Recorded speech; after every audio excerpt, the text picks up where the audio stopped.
Welcome to the show. I'm Martin Willis, your host. I'm up here in New Hampshire just for a week. I'm going back down to South Carolina, but I was here in town and I got to meet a wonderful UFO enthusiast. I'm going to give a shout out to Jack. We went and grabbed a bite to eat last night. A real fun guy. He's has a lot of integrity, and I just wanted to give him a shout out. And also that he's someone new looking into the UFO world. He helps Chris Leto out, and that's kind of how I got the connection. He lives right nearby here where I am, and hopefully he'll be in studio a couple of times during the summer when I'm back here for the summer. He has a YouTube channel he started, and I know how difficult that is when you first start anything. So hopefully he'll get some subscribers. He does a really nice job, and it's called UFO Jack. So I will put the link down in the show notes. Give him a listen. He has AI generated like videos that are really very well done. He puts a lot of time and effort into them. So check it out over at UFO Jack, and that's at his YouTube channel there.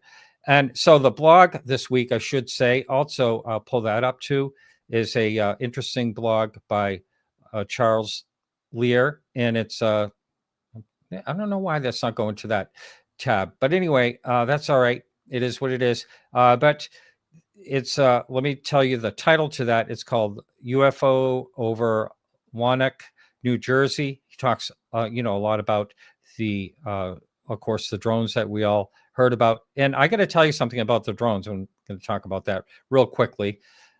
I don't know what to think about the answer to the drones. I mean, it's like, here they are saying, the White House is basically saying that the FAA had given them permission, to do the secret experiments or whatever with these drones.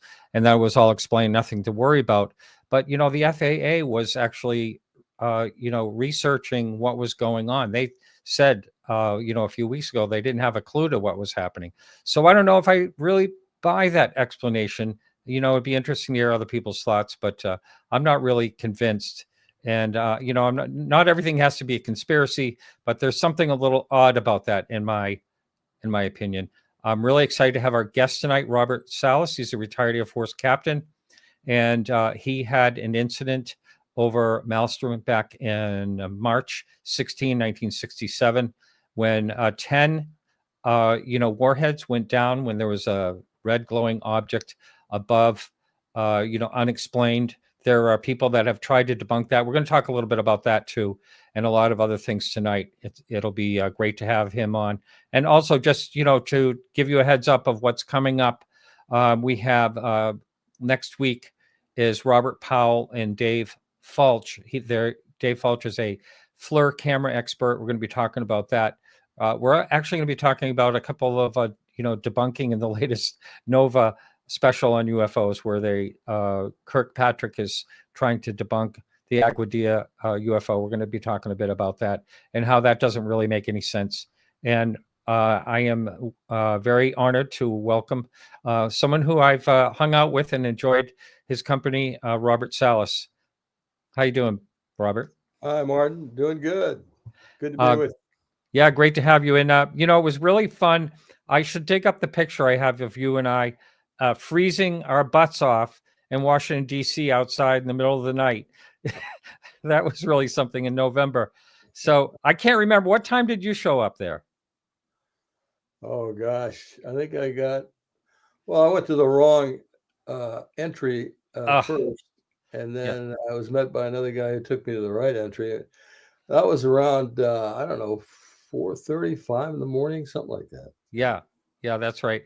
I can't remember what time I got there this time. I think it was before 3, but I don't remember. But yeah, that was just way too cold for too long.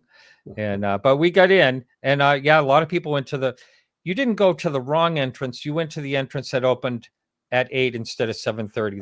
That was the difference. So you went to the right entrance, but anyway, let's hope there's another hearing coming up. There's a lot that's happened. But first of all, for the listener, there are a lot of new listeners. I always have to keep that in mind because there's more and more people jumping into this topic everywhere you look. I get contacted by a lot of people. So if you would, I know you've told your story a million times, probably maybe even more. But if you don't mind, kind of give a nutshell of what happened and basically what's happened along the way. Yeah, sure. I'll make it kind of short, and then we can go into some of the details. I know that people have been spreading some debunkery, and I'd like to address those. But yeah, I was on a two-man crew. We'd go out about every 3 or 4 days,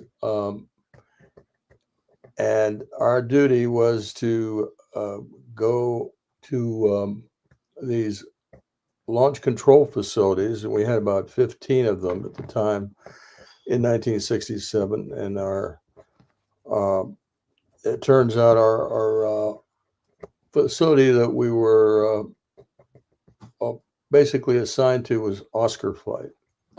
And Oscar Flight was near, I'm trying to think, Roy, Montana, which is about 100 miles to the east of Great Falls, Montana. Malmstrom Air Force Base is right next to Great Falls. But all of these launch control facilities monitor and would be responsible for launching 10 ICBMs, or Minuteman I in this case. So on March 26, 1967, we were on duty at Oscar Flight. And my commander was taking a rest break in the evening. We kind of switch off. One of us had to be fully alert at all times. So, and we were locked in by a huge blast door, we called it, because the supposedly would be able to withstand a nuclear blast above us. We were 60 feet underground, encased in a concrete and steel capsule. And we had all the equipment down there and all the controls down there for these missiles. There were no controls upstairs. We had 6 guards upstairs on the ground level, and their duty was to check out any problems we had at the missile sites. The missiles themselves were about a mile or two away from this central point, which was called the Launch Control Center. And that evening, March 26th, I got a call first from my flight security controller. He's the main non-commissioned officer upstairs who controlled all the activity of securing the facility. And he said, "Sir, we've been seeing some strange lights in the sky. They're going very fast across the sky, stopping in midair, reversing course, making 90-degree turns. And sir, they're not aircraft." And that is almost verbatim to what he told me on this call. I even said, "You mean like UFOs?" Because we had in the city of Great Falls, where we all lived, we'd had reports in the newspapers for at least a week, maybe 2 weeks before that, people seeing strange lights in the sky. Anyway, I was just joking with him, and he repeated, he said, "Sir, they're not aircraft. There's no engine noise, and aircraft can't maneuver the way these things have been maneuvering." So it was a big mystery to him. He just wanted to report it. I kind of thanked him for the report. It wasn't a joke. He was very serious, and basically I hung up, said, "Call me when there's something more interesting going on up there." And so he did. 5 minutes later, he called back. This time he's screaming into the phone. He's obviously very frightened, and he was babbling, and I had to calm him down. And finally, I got him to calm down, and he reported that there was this glowing reddish orange light, bright light, very large, hovering just above the front gate. and he had all the guards out there with their weapons pointed at it. He wanted me to tell him what to do next. I think he wanted me to tell him, shoot it. I didn't say that because I didn't know what we were dealing with. From his description, of course, they were all frightened. And I simply said, make sure the facility is secure. Don't let anything inside the fenced area. And, do whatever you have to do. Really, security was his job. So, and then he said, one of the guards got injured. I've got to go, sir. He hung up the phone. Now, I'm thinking, the first thought that comes to my mind is, for some reason, I look over at the board, the status board of the missiles, because that was our main duty. But they had no ability to affect our missiles upstairs. They had no equipment that would have done anything to affect the status of our missiles. And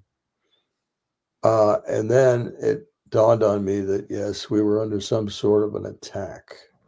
So it felt like some sort of an attack.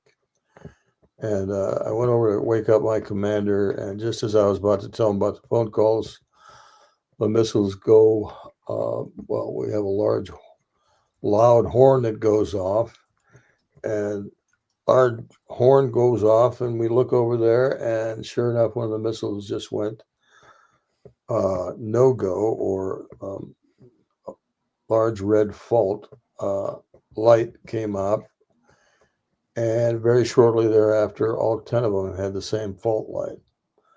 Well, we both jumped up, of course, went through our procedures. We have written procedures what to do in these cases.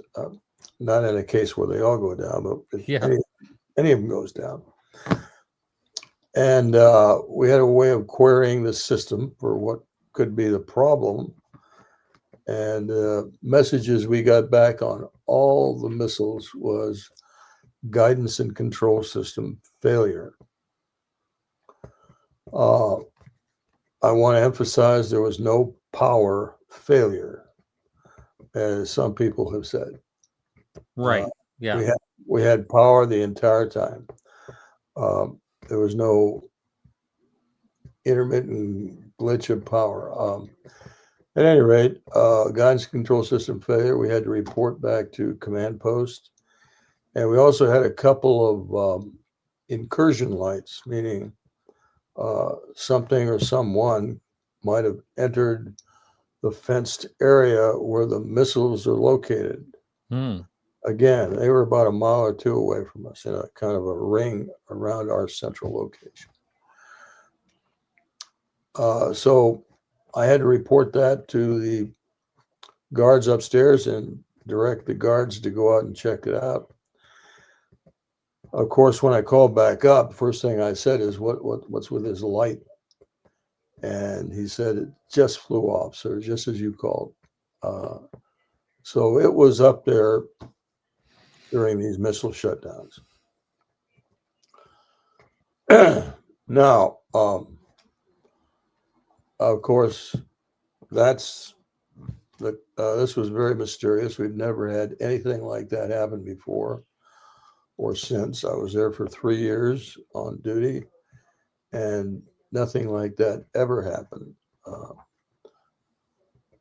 At any rate, I ordered the FSC to send guards out to these two launch facilities. And when they got there, they saw the lighted object over each one of those facilities. Soon after that, they lost radio contact with our launch facility, launch control facility. So they came right back, and again, very frightened. Very dramatic, frightening experience for those people upstairs. And then after my commander, Lieutenant Fred Mywald, turned to me and said the same thing happened at another flight. And I always remember him saying that. So when I went to write Faded Giant, that was the first book I wrote in 2005. There was still some question in my mind where exactly I was at that night, whether I was at Echo or Oscar, but we can get into that later. But I always remember Fred telling me the same thing happened at another flight. And I thought, when he told me that, I thought it was that evening. But in doing further research, it turned out it was 8 days earlier, on March 16th, 1967. Oh, wow. And I didn't make that connection until, after I had written Faded Giant. Of course, when you write these books, you have to write them, months ahead of time before they're published. And at the time I wrote it, I was still under the impression that the Echo flight had gone down the same night as ours. And that's when I put that statement in the book, which is incorrect. It did not. Echo flight went down on March 16th. We confirmed that date after we received the documents we received from the Air Force under FOIA. The date of the Echo flight shut down, and the date of the Oscar flight shut down on March 24th was confirmed as a result of Robert Jameson's testimony, who was one of the maintenance people that went out to restart the missiles.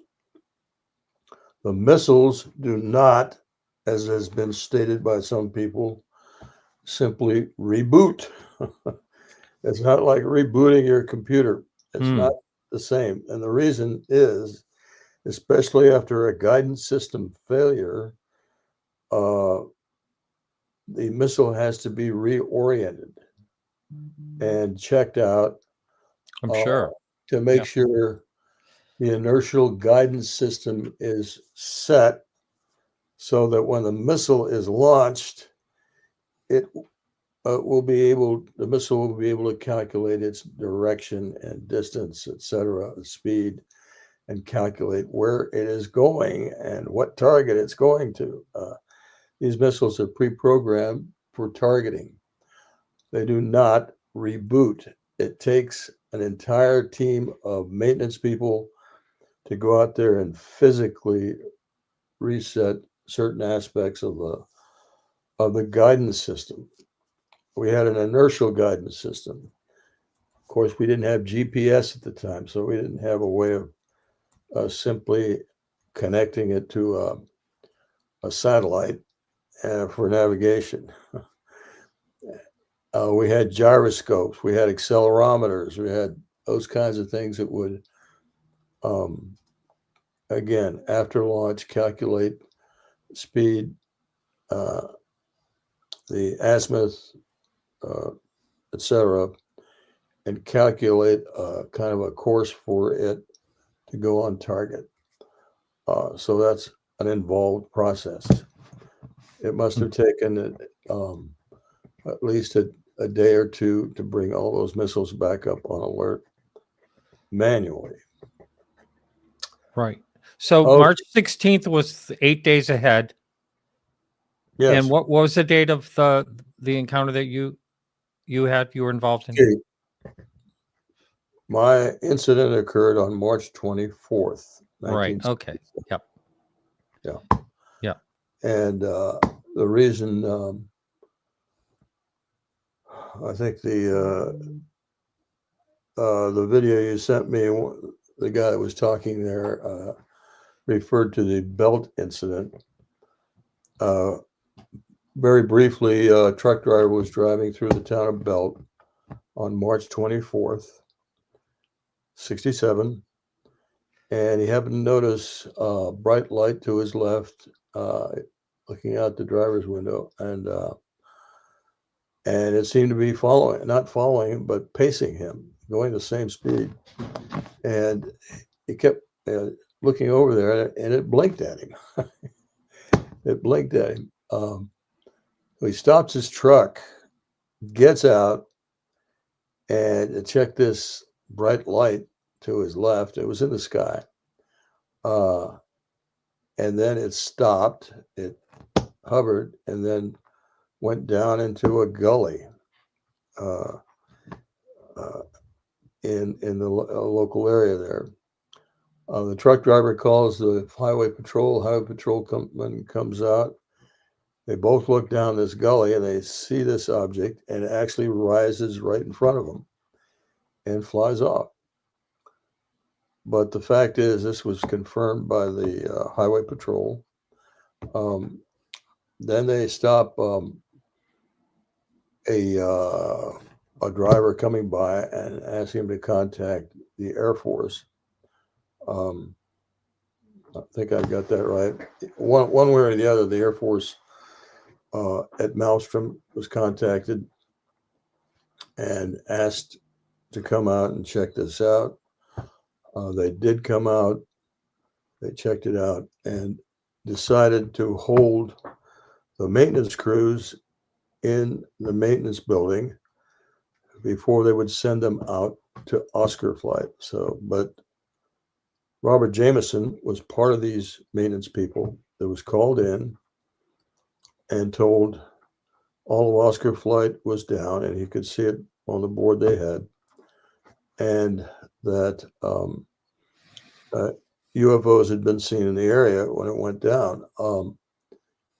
And they were told to hold their position there at the hangar, the maintenance hangar, and not leave until the UFO activity died down. So the UFO scene at Belt, Montana was well documented by the Air Force. But in that documentation, there was also UFO activity over Malmstrom Air Force Base, seen on radar, seen by airmen visually, seen by others at Malmstrom. So there was activity with UFOs that entire evening.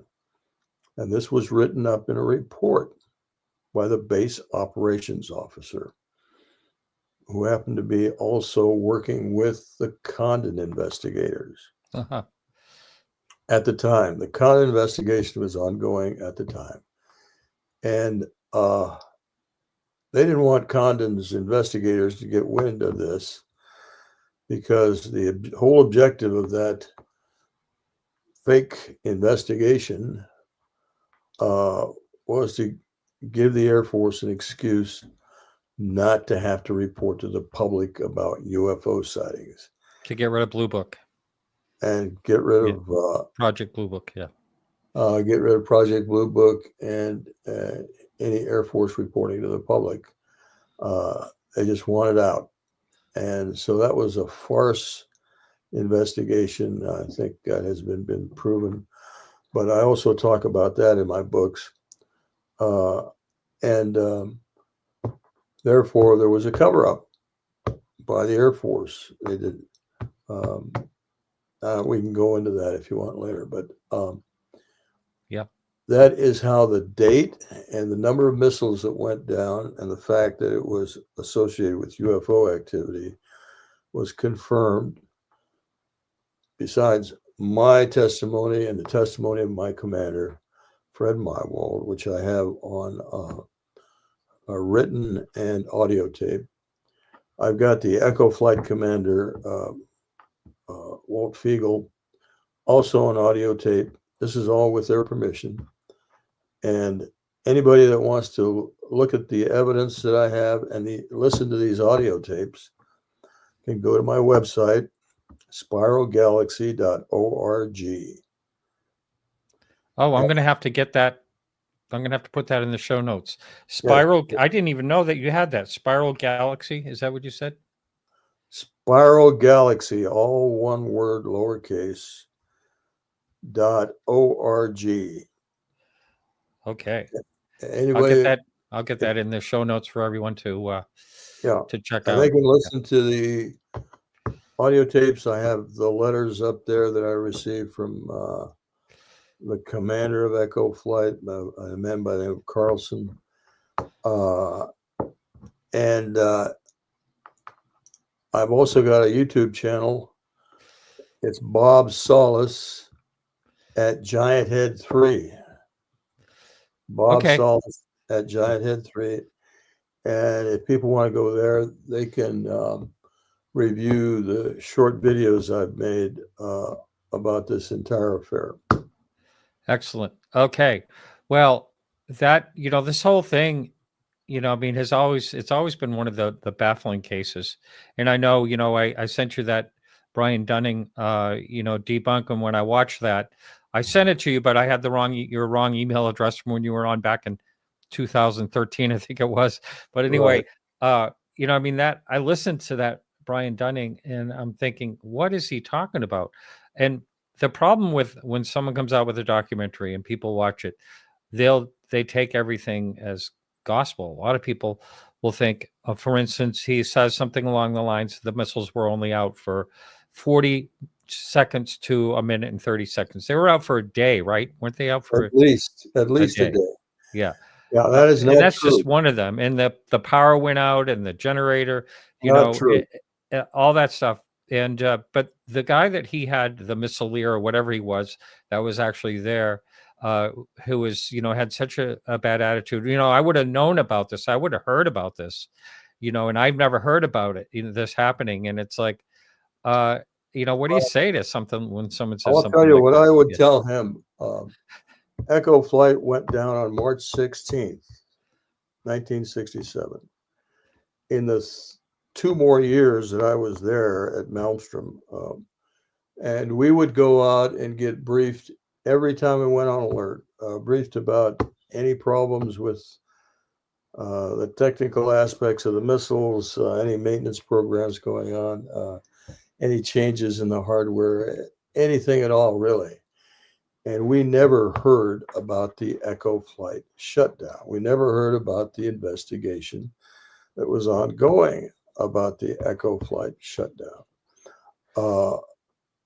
And that's because the crews, including myself, and they never heard about the Oscar flight either, because we were ordered not to talk to anyone, including people in the Air Force, about those incidents.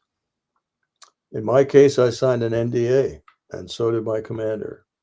Now you're wondering, how is it I'm able to talk about this? When did you first talk about it? Yeah. Okay, so that's a little bit involved. And in 1994, I was out of the Air Force. I resigned my commission in 1971. In 1994, I had been working for Federal Aviation Administration and decided to retire from FAA and become a teacher. So I signed up at the University of Washington to get a master's in education and a teaching certificate. And while strolling around the bookstore there at the University of Washington, I saw a book called Above Top Secret by Timothy Good. Mm-hmm. I picked the book up, happened to turn to page 301, the only page in this 500-page book that talks about, I'll just paraphrase, a flight of missiles at Malmstrom Air Force Base being disabled during a UFO encounter occurred in 1966 and 1967. And that's basically all it said. But it sounded like what I had experienced, of course. I had not spoken to anybody about my experience, and including my wife. Really? Wow. I got excited, of course. And then I got excited and thought, well, gee, if this is in a publicly available book in a bookstore, the Air Force must have declassified it. At least maybe I was more hopeful than anything else. Mm. But anyway, I went home and did tell my wife about my incident. And a friend of hers suggested I contact MUFON and get an investigator to help me submit FOIA requests, Freedom of Information Act requests for documentation on this incident. And so we did. And I said, let's not say anything about UFOs at all in this request. And we didn't say a word about UFOs. We simply asked for documentation on these or any other incidents involving UFOs shutting down missiles. The Air Force wrote back and said, this is classified. However, since it's been so long, we're going to declassify the Echo flight incident. And they started sending me documents. At that time, I wasn't sure at what facility I was at when my incident occurred. A lot of time had gone by. I had forgotten the exact indicator of where I was, Oscar flight. And so I pretty much accepted the idea that I was at Echo flight because it sounded, for these documents, it sounded so much like what I had experienced. So Echo flight was declassified around 1994, about the middle of 94. And then I started talking about it publicly. After I did a little more research on the documents I got, I went on podcasts, radio shows. I went on the Art Bell show. And as a result of that interview on the Art Bell show, which was in 96, I got contacted by some of the people. For example, the head of the Boeing team that was written about and referred to in this video you sent me, and he confirmed that it was a UFO incident. Then I got a hold of the guy that wrote the report. This was a quarterly report written by Malmstrom Air Force Base, 341st Strategic Missile Wing. They had to send it out to SAC headquarters about every three months. And so I got the reports during this period where the Air Force was investigating the Echo flight shutdown. And it was a classified report at the time. The final report on that by the Air Force is still classified. We still have not received a copy of that, even though we've tried many times. Interesting. Wow. But he confirmed that this business of rumors of UFOs at the time of the Echo shutdown were disproven is a lot of baloney. He said, we never interviewed anybody about that. But he said at many times he wrote the report and changes beyond editorial were made by his superiors. But how in the heck do you disprove a rumor? You can't disprove a rumor. It's just a rumor, right? It's not a hard fact that supposedly these people were talking about. Anyway, I received reports. I received contact by other witnesses, and that's how I was able to write my books, and the details are in there. Now, let me ask you, what year would you say that this kind of became public knowledge that there was interference with UFOs and nukes? Approximately what year would you say that was knowledge to everyone. Well, of course, Art Bell had a very popular show. Yeah. You remember Art Bell? Oh, Right? yeah. Yeah, I knew him. Yeah. And Linda Moulton Howe was the one that invited me to be interviewed on his show. Yep. So I think that show in itself really helped get the word out. I was also interviewed by the Great Falls Tribune and gave an interview to the editor, and it was front page news on the Great Falls Tribune. And then I went on Larry King's show a couple of times. Right. And that too spread the word. The King show wasn't till later, but I'd say 1996 was when my story got put out there pretty well. Well, I got to tell you a story real quickly, and that is, I'm going to say it was 1994 or 1993. I had bought a life insurance policy, and a broker was at my house, and we got to talking, and he mentioned to me that he was in Vietnam. And I said, oh, that must have been really trying. And he said, no, I had a very interesting job. I was part of a task force that was investigating. He said, are you ready for this? Investigating UFOs during napalming. So I said, and other, situations. And I said, what? And at that time I had, just a very mild interest, very light interest in the topic. So anyway, he told me yes, and I thought it was fascinating. And then he said, and they're also interested in our nukes.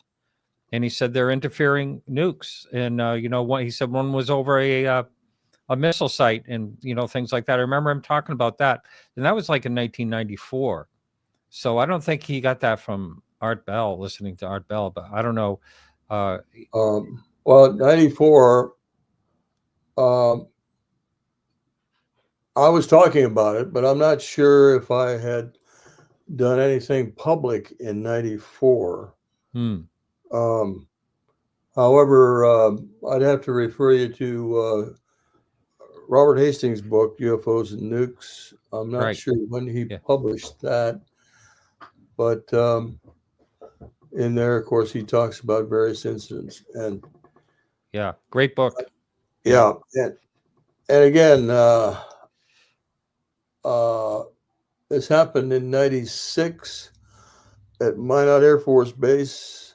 Mine was in 66 at Minot Air Force Base. Now, let's go back to how that story got into Timothy Good's book, Above Top Secret. A man by the name of Ray Fowler. You may have heard of Ray Fowler. Oh, yeah. He lives in Kennebunk, Maine, not far. I've been in touch with him before. Yeah, not far from me. Yeah, great. He can't. He's lost his hearing, unfortunately. He was, he was. I invited him on the show. He said, "I just can't hear. I can't do it." So, he's a great guy. But anyway, Ray Fowler was working for Sylvania on an electrical contract for the Air Force. And he had the electrical contract at Malmstrom Air Force Base, working for Sylvania. And he had his representatives there who would be working for him. And they reported to him as these two incidents occurred. They told him that these involved UFO sightings, both the Echo and Oscar flight. And so, being interested in the subject, Ray Fowler contacted the Condon investigators because he was, I guess, someone who they knew about, and he had a contact there, and asked to brief the investigators on what he knew. And so the chief investigator, man by the name of Roy Craig, who was working on the Condon team, went to see Fowler, and Fowler told him everything he knew from his people at Malmstrom. So this was in the late fall of 1967, the same year the incidents occurred. Craig said he would go out to Malmstrom and interview Air Force people there. He had names of people, witnesses, and people to contact, etc. And he did. Roy Craig, the chief investigator for the Condon investigation, went to Malmstrom in October of 1967.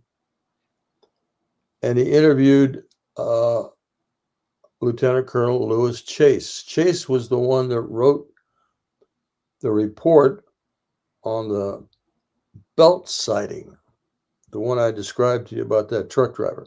Mm-hmm.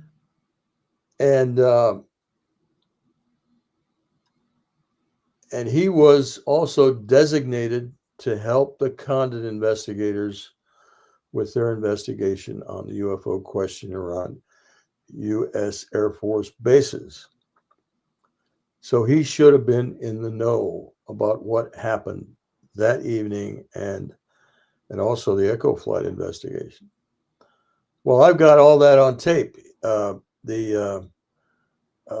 Roy Craig tape recorded his interview with Lieutenant Colonel Lewis Chase.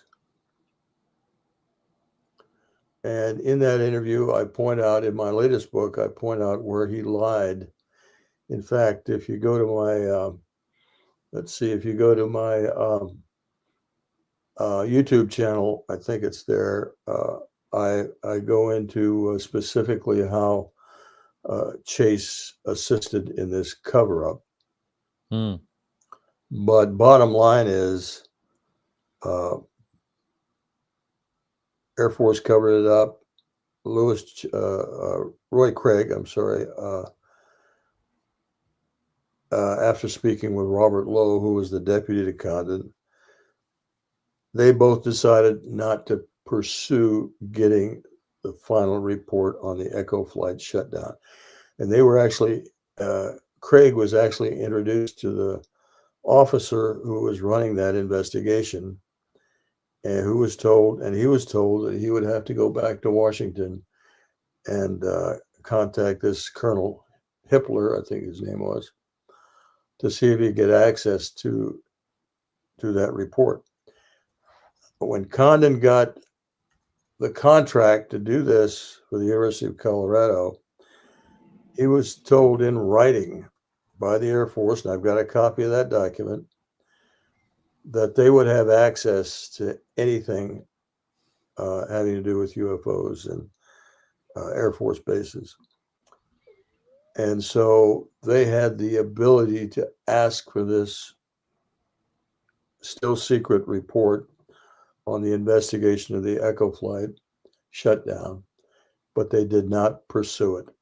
And that information did not get in the final Condon report, nor did the Oscar flight shutdown get into the final Condon report. Right. Now, as you know, there's so many situations. This is not a rare event. And, the one in Russia was extremely scary. If you think about the missiles were in launch mode, I mean, that's crazy and scary to think about, that there's some type of control. And I remember, one of Stan Friedman's favorite sayings were the children found the matches.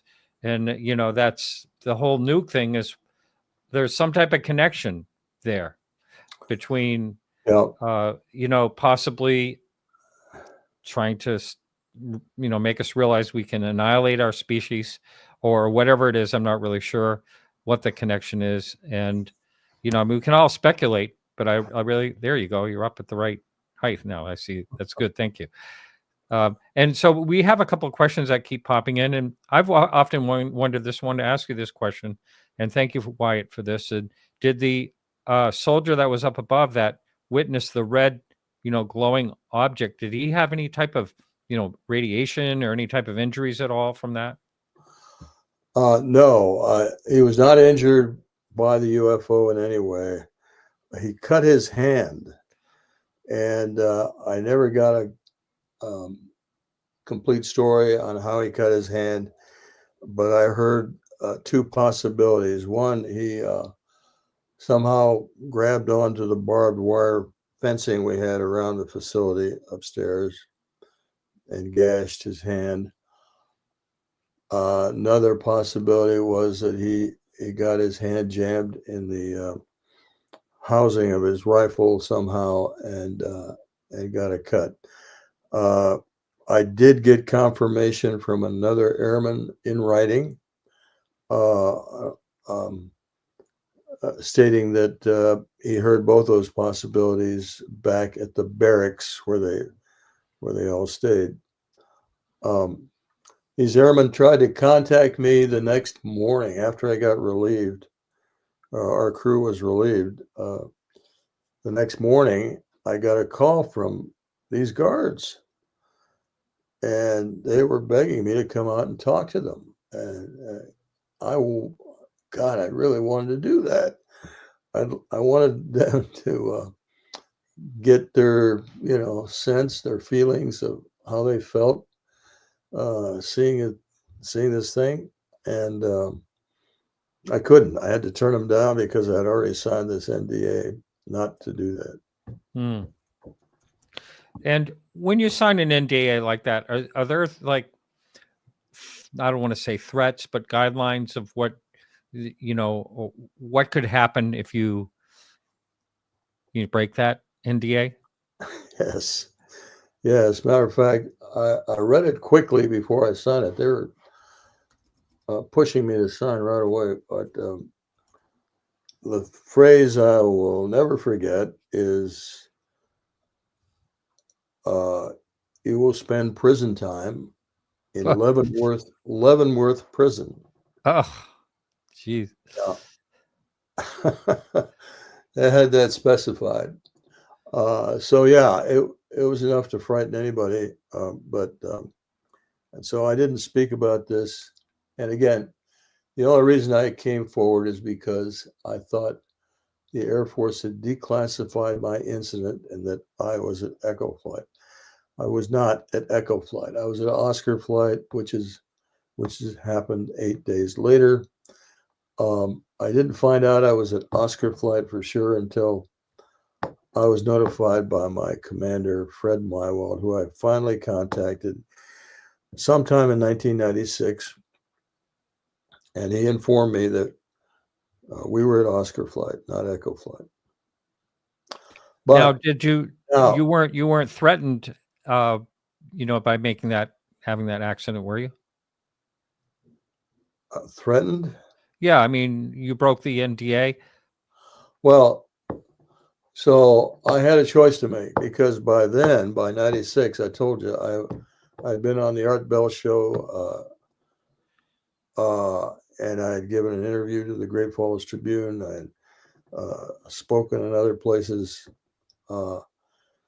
as the Echo Flight incident being a UFO event, and I was there. So I decided I would continue to be outspoken since, I'd basically been talking about this.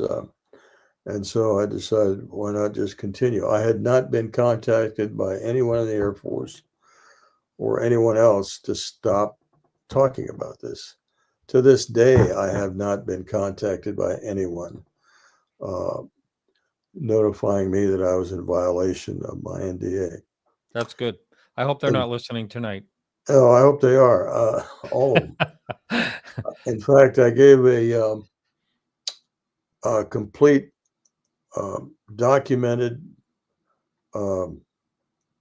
interview to the Aero Group, All Domain Anomalous Resolution Office. Yeah.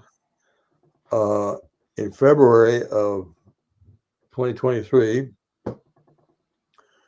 And in my communications with them, they said I did not have to worry about any NDA I would have signed. And so basically, I've been given kind of a pass on that. from the Aero Group anyway. But And of no, course, they claim they never talked to any firsthand witnesses or something like that. yeah, I don't know what they've been telling Congress, but I've been talking to Congress at times and told them about this interview I gave to Aero, and they should have access to that. I mean, they're the ones that established this organization, Aero, and one of Aero's responsibilities to have a historical record of incidents involving UFOs. And my interview to them was not classified. It's unclassified. So congressmen and women can get or should be able to get access to my testimony. Right. You would think. Yeah. Hey, we have a couple of questions. I'm going to pop them in every once in a while. This one's from Chris. A question for you. He doesn't know if you think of things this way, but if UAPs were sending a message with their actions, what might that message be? Yeah, that is exactly the conclusion I've come to. Not only from my incident, but the one that happened in many other places. Specifically, very similar incident happened at Malmstrom Air Force Base in 1966. David Shindeli was on the crew that relieved the crew that experienced the UFO shutting down their missiles, all 10 of their missiles. So this has happened multiple times. And I know in the two incidents at Malmstrom, there was no damage done by these actions from UFOs to the missiles or the equipment. No damage at all. There was simply an upset of the guidance system. And that is written up in the reports that I got. So I think these incidents constituted a message, the basic message from non-human intelligence that are visiting us: get rid of these damn weapons. Yeah. They're not weapons of war, because if they were used in war, they would create massive chaos, massive damage.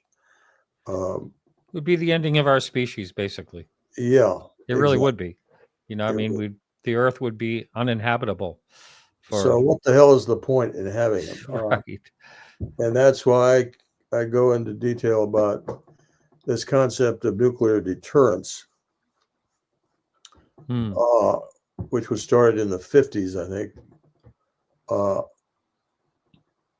The idea that if you have a preponderance of nuclear weapons, in other words, more than your enemy, they would be afraid to attack you for fear that you would retaliate with those nuclear weapons and destroy them. Yeah, we haven't had a nuclear war since weapons were used during World War II. Yep. However, we have had an increase in the number of nations that now have nuclear weapons or aspire to them, like Iran. Right. Two countries, India and Pakistan, are currently at war with each other over Kashmir, disputed territory. And they both have nuclear weapons. Of course, Putin has threatened to use nukes, at least tactical nukes, against Ukraine if Ukraine continues to attack Mother Russia, which they continue to do. So that threat is hanging out there. The North Koreans have threatened to attack the United States with nuclear weapons. Oh, yeah. And so it goes. So maybe deterrence has worked to put fear in other countries of not attacking the U.S., but it has increased the threat of nuclear war because of the number of weapons that are out there, nukes, And in countries. the hands of 9 different nations. So ultimately, because we are a warlike species, Yeah. we may well see someone use, maybe start with a small nuke, but that would quickly degenerate into larger nukes and Yep. attacks. Letting the genie out of the bottle, as they say, Yeah, right. once it starts. Yeah. So we are we're out of time at KGRA, but I'd like to keep you on for a little while longer, if that's all right with you. A little while, yeah. Mhm. Yeah. All right. So I want to say goodbye to everyone over there at KGRA Radio.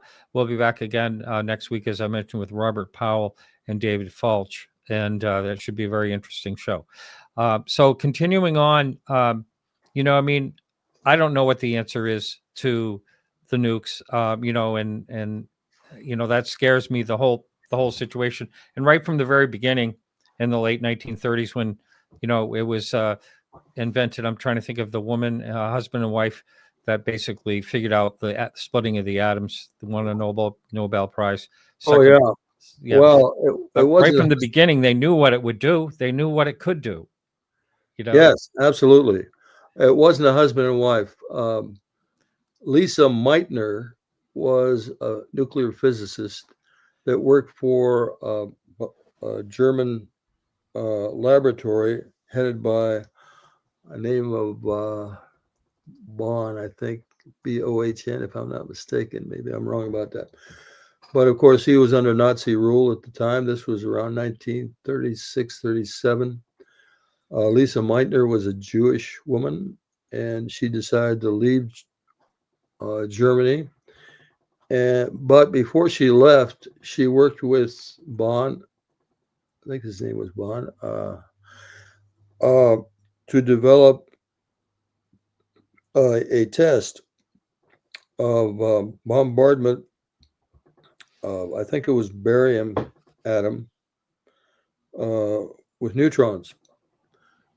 And and so while she was in exile, this German scientist did do the test that had been suggested and designed by Lise Meitner. And it was successful. There was a bombardment of, or maybe it was uranium. I'm just not sure of the details, but they were able to prove that they could release not only other neutrons from this atom through the bombardment of from other neutrons, but also a certain amount of energy, which, if realized in a larger sample, could create an enormous amount of energy, Right. and you could create a bomb from that. Yeah. And You're that was right. going. I was thinking of there was a mother that was a Nobel Prize winner, and with a daughter and a husband, but I got them confused. But You may be Lisa thinking of Meitner was Marie never. Curie. Marie That's Curie, it. That's it. That's it. Yes. Yeah. Yeah. Yeah. yes, Yeah. and she discovered radium, which Yeah. was the first substance that was discovered that was radioactive. Yes. Mm-hmm. Mm-hmm. It's all fascinating, but anyway, we are playing with fire, so to speak. We can, I mean, I've said this before in this show. I had an astrophysicist on that said that at NASA they talked about the possibilities of intelligence, um, if they can make it through the bottleneck of technology without blowing themselves up, would travel the stars. I love that phrase. But it is a bottleneck. We have to socially adjust to our, technology, in order not to destroy ourselves. And it's scary. And so much is happening all at once right now with AI and everything. It's all Well, exciting, but it's a double-edged sword too. There's a well, when President Obama was in office, he negotiated a treaty with Putin, with Russia. I think it was called the New START Treaty or something like that, maybe. But in that treaty, the objective was to reduce the nuclear stockpiles of Russia and the U.S. and ultimately to zero. So we can't give up on the idea that this can't be done. We can get rid of our nuclear weapons and eliminate this risk to our entire planet and civilization. But it would take a concerted effort. It would, and there's always the trust level, like, oh, the really, you get rid of every single one of them. I mean, that I know they have oversights and I mean, investigations and all that, but Trust still but verify. verify. Trust but Exactly. verify. Yeah, yeah. Robert, I would like to just ask you, and I don't know if you're comfortable talking about it, but you also had an experience, I think, in 1985, and I don't know if you feel comfortable talking about that, to wrap up the show. But I don't think, after listening to you and getting to know you as well as I have, I don't know you real well, but well enough to know that you definitely have integrity. Do you feel comfortable talking about that Sure, situation? I can talk about that. And I've written about it in two of my books, I think, and I've spoken about it in other places. In 1985, again, I was working for the Federal Aviation Administration at the time, but uh, I I was living in a city called Manhattan Beach, California, just south of LAX. Um, and my objective at that time was to live close to the beach. Yeah. So I started buying fixer-uppers in Manhattan Beach, fixing them up and selling them, buying a little bit more expensive property and fixing it up and selling it. I did that about 5 or 6 times. Uh, at any rate, I remember where I was in 1985. And some evening, I can't remember what month or day, um, I'm sleeping at night with my wife, and there's two small children in separate rooms down the hall from our bedroom. Um, I wake up for some reason and notice there's a bluish light, a glowing glow, or coming from the living room, and uh, we had no blue lights in the living room. I wake up my wife and ask her if she sees the blue light, and she says yes. And so well, I'm going to have to investigate. So I start to get off bed, out of the bed, and all of a sudden I'm paralyzed. I can't move. And I recall struggling with all the energy I had to try to get some movement, and I couldn't. I was able to move my head a little bit, and ask my wife for help, but now she was unconscious. Um, Next thing I see is a person or a being, somebody in the doorway of our bedroom, and it's got a hood on. I recall the hood, but I can't to this day make out any details of a face. Um, Now, the next thing that happens is there are small beings in our bedroom, and I don't remember how many, 3, 4, 5, I don't know, but they seem like children to me. Child, because of their size, they were, I don't know, uh, some 30, 35 inches tall. But then they started lifting me off the bed. I rise off the bed in a prone position, and they're guiding me towards the window of the bedroom, which I latched. I remember latching that window that night, and I was wondering to myself how they're going to unlatch it because they're so short, and I don't know if they could know how to unlatch it. But they didn't bother unlatching it. They took me right through the window. I know that sounds ridiculous, but without breaking any glass, I went right through that window to our backyard where there was a bright light. And the next thing I recall from that was being on board a craft, some being holding a long needle with two fingers on each end, and placing it right in front of my eyes, and then communicating telepathically that they were going to insert this needle. And I thought, where are they going to insert this? And the answer I got, again, telepathically, was in my groin area. I didn't want to hear that. And however, they said it would not hurt. But when they started the process of inserting the needle, it hurt like hell. It was the worst pain I've ever experienced. And I communicated that to them, and almost immediately the pain stopped. They continued whatever procedure they were doing, and then sat up on this. I was on a kind of like a emergency room table. Sat up and then escorted to a molded seating area inside the craft. It was kind of like molded into the craft.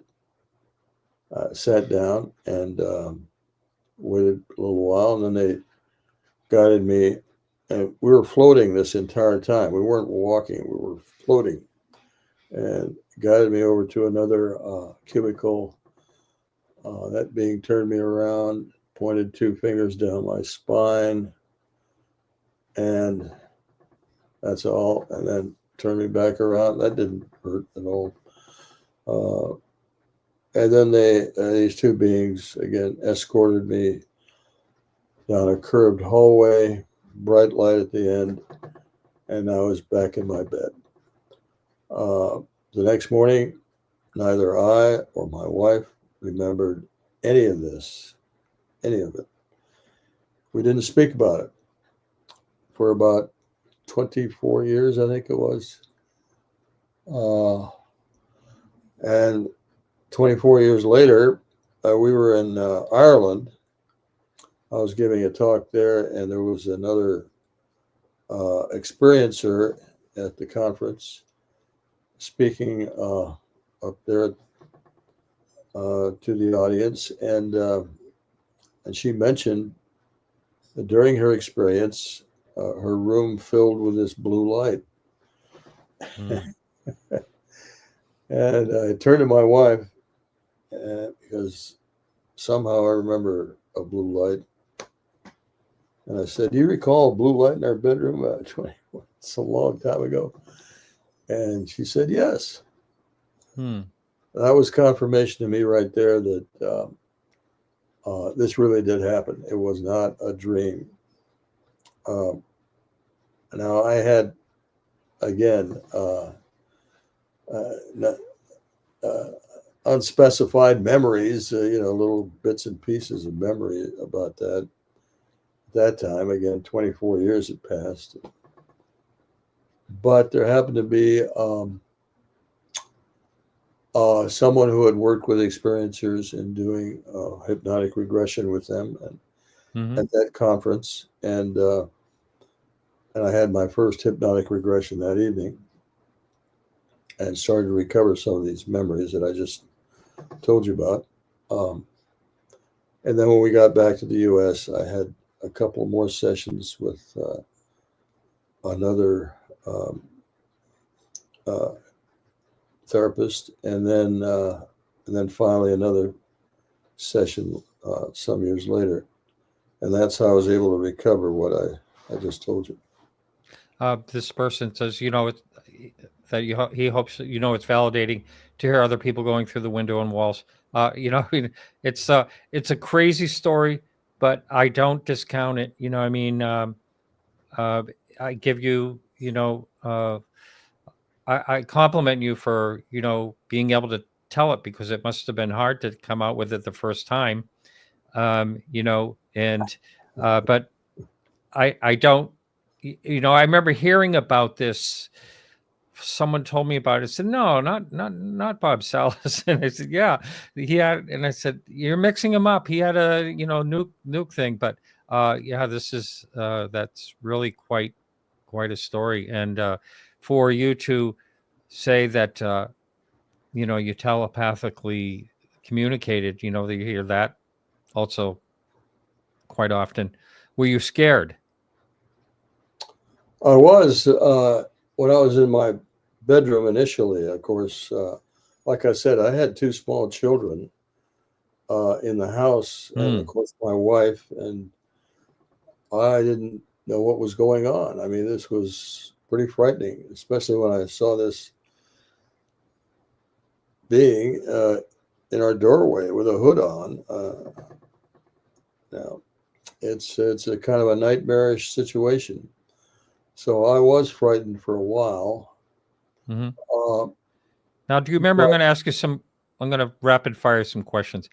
Do you remember any weird noises, any smells, anything like that when you were? I mean, do you recall anything that was unusual about that whole experience?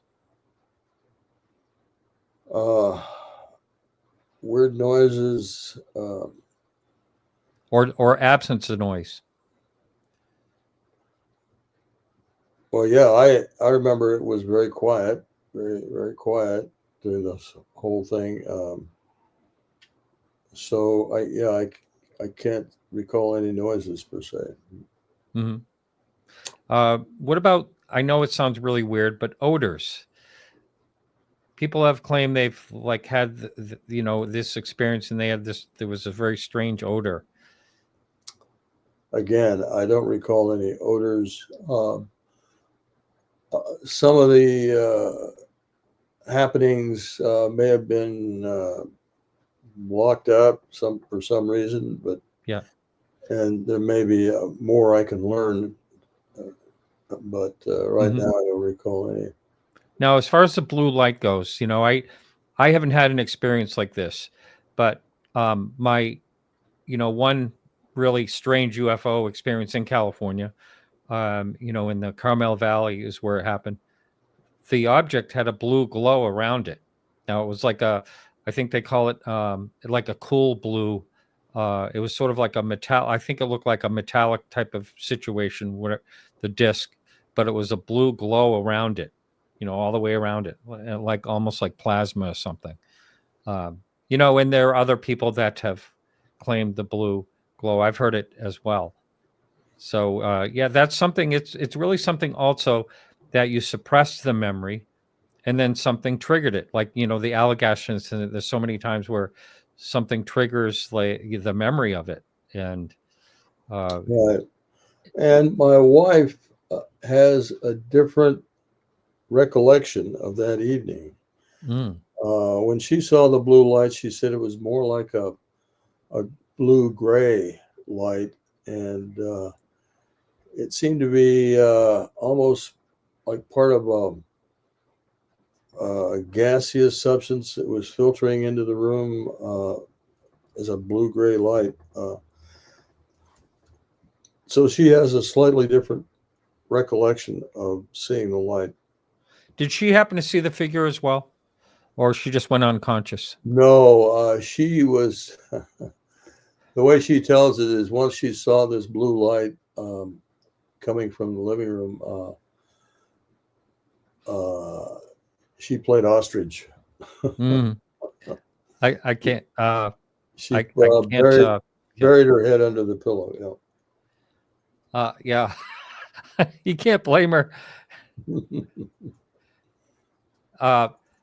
So yeah, this has been fascinating, and I guess I just want to ask you, there's someone wrote early on, there was a rumor that you may be testifying to Congress. Have you ever been asked to do anything like that? Not yet. We're hopeful. We're working on that. I was able to speak with Representative Nancy Mace in her office Oh, yeah. Mm-hmm. on the same evening that the last hearing was held. I was invited to go to her office and talk to her. And during that talk, by the way, I think people go and get a video of that. A video was done of that by Tyler Roberts. He's got a podcast called Total Disclosure Project, I think. And he's got it up on his site. But during that interview, she did volunteer and say she would love to have a hearing involving witnesses, ex-military or military witnesses that had incidents with UFOs at nuclear weapons facilities. So we're ready to go. We're ready to do it. A few of us, and so we'll see what happens. All right. And before I let you go, just wanted to ask you what you thought about, someone just posted this, the Immaculate Constellation, but also that's an interesting thing. I was there as you were at the hearing, but I wanted to know what you thought about the Jake Barber situation and the people that are currently, I guess you would call them whistleblowers, or they're out there talking. No, I think Mr. Barber is very credible. I'm very confident, very certain that the military has had a program of developing craft based on recovered craft. I know they've had a program of recovering craft from a long time ago. But at any rate, I'm very confident in what Mr. Barber has testified to. That's great. Yeah. That's great. And I also just wanted to, well, I don't have a confirmation, was hoping to have a confirmation, but most likely I will have Dr. Blitch, that I don't know if you heard his very interesting interview. Yes. He's agreed to come on the show through his friend Mario Woods, who's a friend of mine and friend of the show. So he may be coming on within maybe in March sometime. That should be interesting. Also an experiencer. Yes. Yeah. But yeah, we are, don't you think, you've been interested in talking about this a long time, much longer than myself. I started this show in 2011 and been going ever since, and love it. Love the topic. 2017 comes along, everything changes. It becomes, less taboo to talk about the subject if you can say, well, the Pentagon is acknowledging these things are real, whatever they are, they don't know, that type of situation. So I think we're in really, really interesting times. And so I'd like to close with that. What's your thoughts about the times we are in right now? I absolutely agree. I think we still see the cover up going on, and we still see Congress wanting to know more and more and getting frustrated by not getting answers. So somehow this has to come to a head. And I think it will. I think there will be more whistleblowers coming forward. There will be more hearings coming. I'm convinced. And so I'm hopeful the public will get more and more information and confirmation that we are indeed being visited by non-human intelligence. Yeah. The NHI, the acronym now that becomes used all the time. And I think it makes sense. I think that's kind of a new acronym. I don't think I heard that before, I don't know, a couple of years, I guess. It seems like it's something new, but it certainly fits. Yeah. I like it. Yeah, it works. But thank you. And do you have plans on? I mean, it was great to see you at the MUFON event last year. Do you Yeah, have any places you're going to be speaking this year? I will be at Contact in the Desert. Oh, great. Yeah. I'll be speaking here in my hometown of Ojai on the 8th with Danny Sheehan. And let's see, I may show up in a couple of strange places again, giving my testimony in a presentation. That's still up in the air. Yeah. Okay. Just to let everyone know, if you're out in the San Francisco Bay Area, I'm going to be out there speaking and also podcasting at the UFO Con that's in Burlingame, California, Northern California. That's on the first weekend of April. But anyway, Robert, it's been really a wonderful speaking to you tonight. As always, it's been a long time actually since you. I can't even remember when it's been, 2015 or something crazy. I think 9 years ago where you were on last time. But it's not because I didn't want you on, but just the way things worked out. But thank you so much, and hope to have you back. One last question: will you ever write another book? Good question. I'm getting older, and it's not easy writing a good book. Yeah. So we'll see. I hope so. I hope so. Yeah. Excellent. All right. Take care. Thank you, Martin. Thank you very much. All right, everyone. Remember to keep your eyes to the sky, and we'll see you next week.